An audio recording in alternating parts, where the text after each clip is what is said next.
Gold का price लगातार बढ़ता ही जा रहा है। पिछले 1 सालों में 100% रिटर्न दिया है गोल्ड ने। बहुत सारे अच्छा स्टॉक्स भी गोल्ड के सामने फीका पड़ गया है। उसके वजह से बहुत सारे लोग गोल्ड में अभी इन्वेस्ट कर रहे हैं, लेकिन ज्यादातर लोग ना गलत तरीके से गोल्ड में इन्वेस्ट करता है। कुछ जरिया है जिसके जरिए आप लोग गोल्ड में इन्वेस्ट कर सकते हो। पहला है तो फिजिकल गोल्ड। बहुत सारे लोग ज्वेलरी बना लेता है और वो लोग सोचता है कि मैं गोल्ड में इन्वेस्ट कर रहा हूँ। गोल्ड बिस्किट भी बहुत सारे लोग खरीदता है, गोल्ड कॉइन भी खरीदता है। कुछ डिजिटल तरीका भी है, जैसे कि डिजिटल गोल्ड खरीद लेता है बहुत सारे लोग, गोल्ड ETF खरीद लेता है, इवन गोल्ड म्यूचुअल फंड में खरीदा जा सकता है। अब ये सारी जगह में मैं इन्वेस्ट करके लाइव में आपको दिखाऊंगा, साथ ही में डिस्कस करूंगा कि कौन सा जरिया सबसे बेटर है गोल्ड में इन्वेस्ट करने के लिए। बहुत सारे लोग सोचता है कि मैं ज्वेलरी बना लेता हूं गोल्ड का, एक तो गोल्ड में इन्वेस्ट हो जाएगा और दूसरा चीज ओकेशन में जाऊंगा तो गोल्ड पहन लूंगा। सबसे बड़ा बेवकूफ ही लोग होता है। मैं आपको समझाता हूं।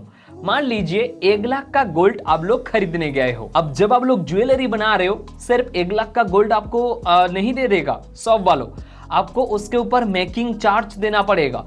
मेकिंग चार्ज 25% के आसपास लगता है। तो 1 लाख प्लस 25,000 यानी कि 1,25,000 हो गया। इस टोटल अमाउंट के ऊपर आपको GST भी देना होता है। जो 1,25,000 के ऊपर टोटल GST होता है 3,750 रुपीज। टोटल आपको देना पड़ेगा 1,28,750 रुपीज जब आप लोग 1 लाख का गोल्ड खरीदने जाओगे। मैं जो 1 लाख का गोल्ड में आपको बता रहा हूँ, एस्टिमेट एक अमाउंट मान के चलिए एग्जाम्पल के हिसाब से। इसी ज्वेलरी जब आप लोग सेल करने जाओगे ना, जिस शॉप से आप लोग गोल्ड परचेस कर रहे हो वो तो कभी कभार ले भी लेता है, लेकिन किसी भी आदर्श शॉप में जब आप लोग गोल्ड सेल करने जाओगे, पहले तो शॉप मना कर देता है गोल्ड परचेस करने के लिए, और कई कबार लेता भी है लेकिन बहुत कम अमाउंट देता है। 1 लाख का गोल्ड का ज्वेलरी जब आप लोग सेल करने जाओगे अदर्स किसी भी शॉप में, मान लीजिए 3,000 कम ही आपको देगा। एक किसी भी शॉप में जाके आप लोग ट्राई कर सकते हो। तो आपका 1 लाख का गोल्ड कितना हो गया? 97,000 रुपीज का। ऊपर से 1 लाख के ऊपर आपको 3% GST भी देना होगा जब आप लोग सेल करने जाओगे, और भी 3,000 यहाँ से माइनस होगा, यानी कि टोटल आपके हाथ में आएगा 94,000। 1 लाख के गोल्ड का ज्वेलरी जब आप लोग परचेस करके सेल करने जा रहे हो, आपका टोटल लॉस हो रहा है दोस्तों 34,750 रुपीज। तो यहाँ पे देखिए कितना लॉस हो रहा है। तो इसीलिए मैं बोलता हूँ गोल्ड ज्वेलरी जो लोग परचेस करके सोचता है इन्वेस्टमेंट कर रहा हूँ, वो लोग सबसे बड़ा बेवकूफ होता है। बहुत सारे लोग गोल्ड बिस्किट भी खरीद लेता है, इवन गोल्ड कॉइन भी खरीद लेता है। वहां पे भी कई कबार 5% का मेकिंग चार्ज देना पड़ता है। मान लीजिए 1 लाख का गोल्ड आप लोग परचेस करने जा रहे हो, ऊपर से 5% का मेकिंग चार्ज आपको देना पड़ेगा, 1,05,000 रुपीज टोटल हो जाएगा, और इस अमाउंट के ऊपर आपको 3% का GST भी देना होता है। इवन इसी गोल्ड बिस्किट या इसी गोल्ड कॉइन को जब आप लोग सेल करने जाओगे तब भी दोस्तों GST ही आपको पे करना है। तो GST वगैरह पे करने के बाद भी आपका कितना ज्यादा नुकसान हो रहा है। ऊपर से दोस्तों गोल्ड जब आप लोग बिस्किट खरीद रहे हो, स्टोर करने का रिस्क रहता है, लॉकर का कॉस्ट रहता है। बहुत सारे लोग घर में तो गोल्ड का बिस्किट नहीं रखेगा ना, लॉकर में रखेगा, तो वहां पे भी कॉस्ट देना पड़ता है। तो ये सब कुछ देखते हुए मुझे लगता है फिजिकल गोल्ड खरीदना टोटली लॉस है। अगर आप लोग ज्वेलरी गोल्ड परचेस भी कर रहे हो ना,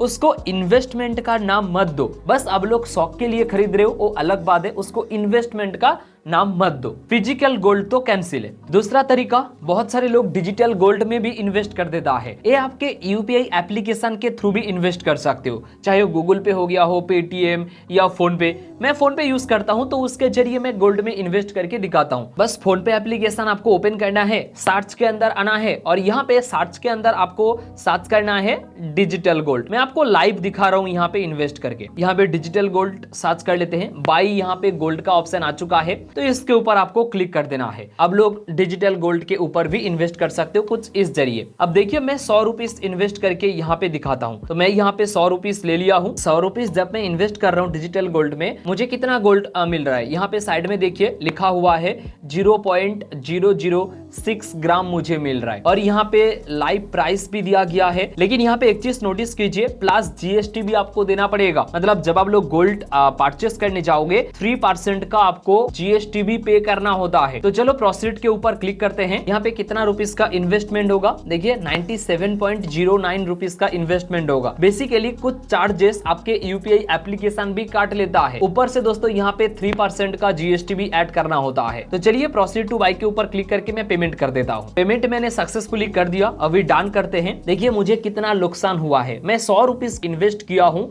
लेकिन मुझे मिला है 95.64 रुपीस का गोल्ड मिला है।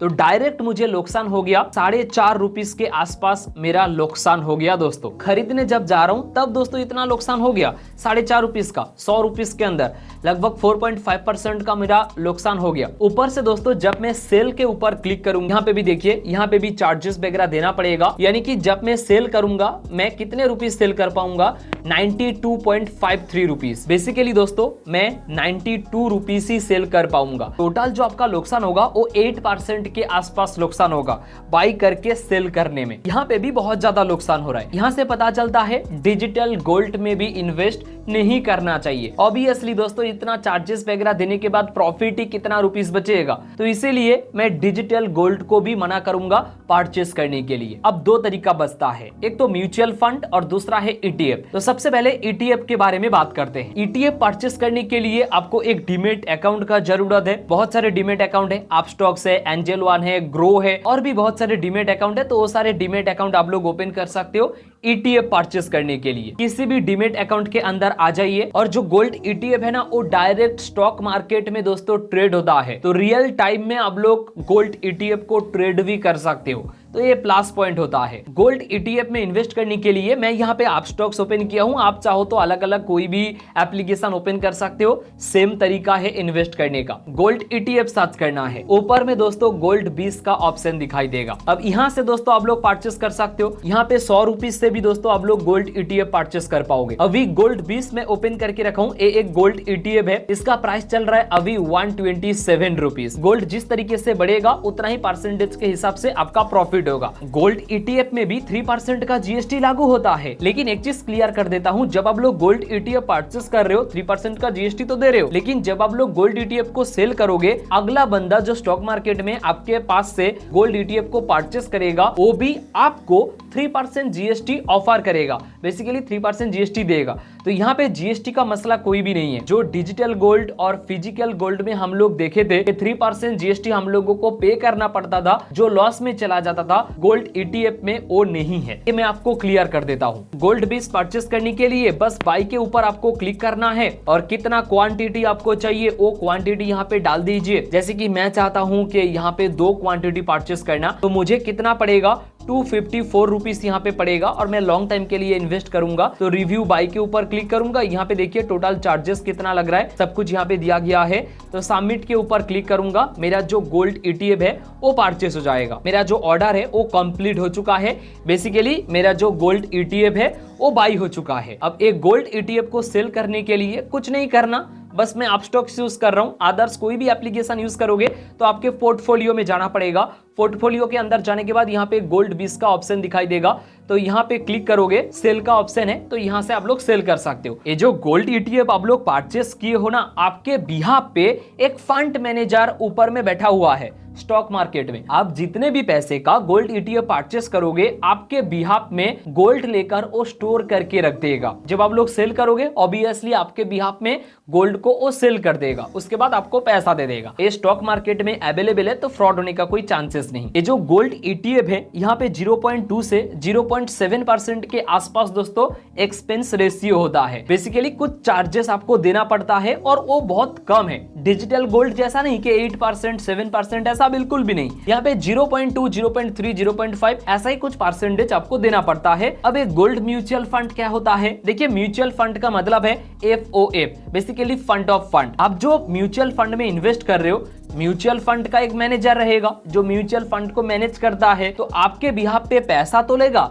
लेकिन वही पैसा म्यूचुअल फंड क्या करेगा, ईटीएफ में इन्वेस्ट कर देगा। तो इससे बेटर है गोल्ड म्यूचुअल फंड में इन्वेस्ट ना करके आप लोग ईटीएफ में डायरेक्ट इन्वेस्ट करो ना। एक तो आप म्यूचुअल फंड को दे रहे हो और आप चाहते हो आपके बिहाफ पे म्यूचुअल फंड मैनेजर ईटीएफ में इन्वेस्ट कर दे, उससे अच्छा है म्यूचुअल फंड को हटा दो और डायरेक्ट आप लोग ईटीएफ में इन्वेस्ट करो। ये सही तरीका है और ज्यादातर लोग आपको यही बोलेगा कि गोल्ड ईटीएफ सबसे बढ़िया है इन्वेस्ट करने के लिए। फिर भी म्यूचुअल फंड में आपको बता देता हूं, म्यूचुअल फंड में जो एक्सपेंस रेशियो है, जो म्यूचुअल फंड का मैनेजर बैठा है वो बोलता है मैं तो कम एक्सपेंस रेशियो लूंगा, बेसिकली मैं तो कम चार्जेस लूंगा, मैं 0.2 0.3 चार्जेस लूंगा। एक तो म्यूचुअल फंड मैनेजर आपसे दोस्तों चार्जेस ले रहा है 0.2%, ऊपर से वो जो ईटीएफ में इन्वेस्ट करेगा, वो जो म्यूचुअल फंड ईटीएफ में इन्वेस्ट करेगा, ईटीएफ को तो भी चार्जेस देना पड़ेगा ना। तो ईटीएफ का जो चार्जेस है वो भी 0.2 0.3 के आसपास है। ये मान के चलिए ईटीएफ से म्यूचुअल फंड का जो चार्जेस है वो ज्यादा होता है, तो दोनों चार्जेस आपको देना पड़ेगा। एक तो आपको म्यूचुअल फंड को चार्जेस देना पड़ रहा है, ऊपर से म्यूचुअल फंड जो ईटीएफ को चार्जेस देगा वो आपके पास से ही लेगा। जब आप लोग बाहर से देखोगे उतना पता नहीं चलेगा, लेकिन जब आप लोग खरीद लोगे, जब आप लोग सेल करने जाओगे तभी आप लोगों को पता चलेगा। उम्मीद करता हूं आप लोग समझ रहे होंगे। तो चलो मैं आपको म्यूचुअल फंड में भी इन्वेस्ट करके दिखाता हूं। बस आप स्टॉक्स के होम में आ जाना और यहाँ पे म्यूचुअल फंड का एक ऑप्शन दिखाई देगा, इसके ऊपर क्लिक करोगे, यहाँ पे एक्सप्लोर का ऑप्शन लिखा हुआ है। अब अगर सर्च करोगे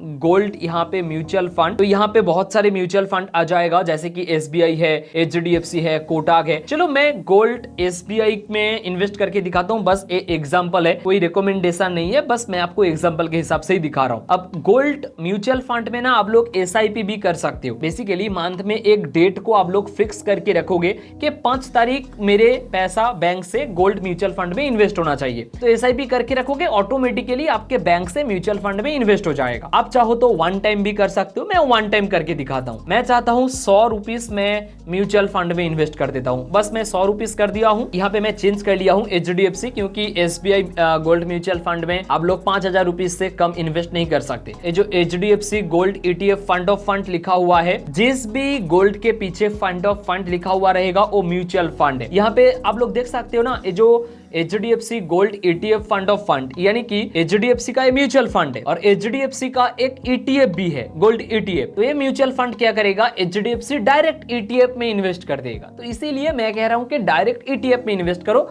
बढ़िया है और वहां पे चार्जेस भी कम है म्यूचुअल फंड से। तो चलो मैं यहाँ पे 100 रुपीस डाल देता हूँ, कंटिन्यू के ऊपर क्लिक करता हूँ, मेरे बैंक को सिलेक्ट करूंगा, डायरेक्ट मेरा ऑर्डर हो जाएगा। अभी पेंडिंग में है, कुछ ही टाइम में दोस्तों ये अप्रूव हो जाएगा। तो कुछ इस तरीके से दोस्तों आप लोग गोल्ड में भी इन्वेस्ट कर सकते हो म्यूचुअल फंड के अंदर। अब चलो गवर्नमेंट का जो चार्जेस है, जो जीएसटी है, वो भी तो भरना होता है, वो मैं आपको क्लियरली समझा देता हूँ। हमारा गवर्नमेंट बोलता है अगर आप लोग डिजिटल गोल्ड या गोल्ड म्यूचुअल फंड में इन्वेस्ट करते हो और 2 साल से कम होल्ड करके रखते हो, यानी कि 24 मंथ के आगे सेल कर देते हो, तो आपका जो प्रॉफिट होगा वो आपका इनकम माना जाएगा। अगर आप 30% स्लैब के अंदर आते हो, 30% के हिसाब से आपको प्रॉफिट दिखाकर जीएसटी भरना होता है। लेकिन अगर आप लोग 2 साल से ज्यादा होल्डिंग करके रखते हो, तब आपको लॉन्ग टर्म कैपिटल गेन देना पड़ता है, जो 12.5%, तो ये आपको देना होता है। लेकिन अगर आप लोग गोल्ड ईटीएफ परचेस कर रहे हो, गवर्नमेंट बोलता है कि 12 महीने से पहले या 12 महीने के अंदर अगर आप लोग सेल कर देते हो, तो ये लॉन्ग टाइम कैपिटल गेन में नहीं माना जाएगा,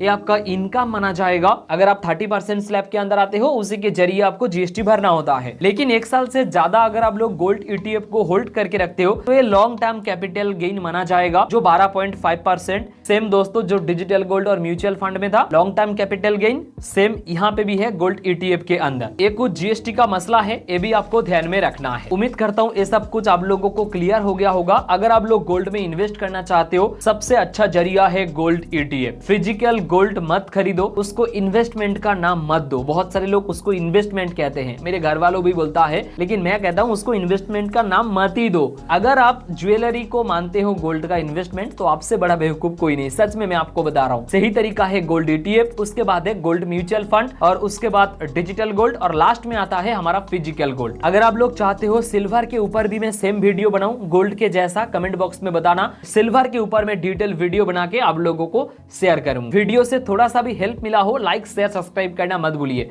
और आप लोग सब्सक्राइब नहीं करते हो, क्यों नहीं, करो ना। मिलते हैं एक बेहतरीन टॉपिक के साथ।